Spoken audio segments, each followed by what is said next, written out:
നഴ്സിംഗിന് ചേരാൻ ആഗ്രഹമുണ്ട്, പക്ഷേ ഈ ഫിസിക്സും കെമിസ്ട്രിയും എന്റെ ഉറക്കം കളയുന്നു എന്ന് പറയുന്നവരാണോ നിങ്ങൾ? എങ്കിൽ ഒരു രഹസ്യം ഞാൻ പറഞ്ഞു തരട്ടെ. +2 സയൻസ് വിദ്യാർത്ഥികൾ നേരിടുന്ന ഏറ്റവും വലിയ വെല്ലുവിളിയാണ് ഈ രണ്ട് സബ്ജക്ട്സ്. ഡെറിവേഷൻസും കെമിക്കൽ ഇക്വേഷൻസും പഠിക്കുമ്പോൾ പലപ്പോഴും നമ്മൾ തളർന്നു പോകാറുണ്ട്. ഇതൊക്കെ പഠിച്ചിട്ട് നഴ്സിംഗിൽ എന്ത് കാര്യമാണ് ഉള്ളത് എന്ന് നിങ്ങൾ ചിന്തിച്ചിട്ടുണ്ടാവും അല്ലെ?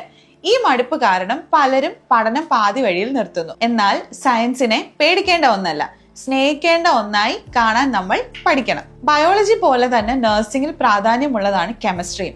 മരുന്നുകളുടെ പ്രവർത്തനം മനസ്സിലാക്കാൻ കെമിസ്ട്രിയിലെ അടിസ്ഥാന കാര്യങ്ങൾ അറിഞ്ഞിരിക്കണം. ഫിസിക്സ് ആകട്ടെ ഹോസ്പിറ്റലിലെ ഉപകരണങ്ങളുടെ പ്രവർത്തനത്തെ കുറിച്ച് പഠിക്കാൻ നിങ്ങളെ സഹായിക്കും. ഓരോ ഫോർമുലയും കാണാതെ പഠിക്കുന്നതിന് പകരം അത് എവിടെ ഉപയോഗിക്കുന്നു എന്ന് മനസ്സിലാക്കുക. പരീക്ഷയ്ക്ക് മുമ്പുള്ള ഈ ദിവസങ്ങൾ സ്മാർട്ടായി നിങ്ങൾ പ്ലാൻ ചെയ്യൂ. ആത്മവിശ്വാസത്തോടെ തന്നെ പുസ്തകം തുറക്കൂ.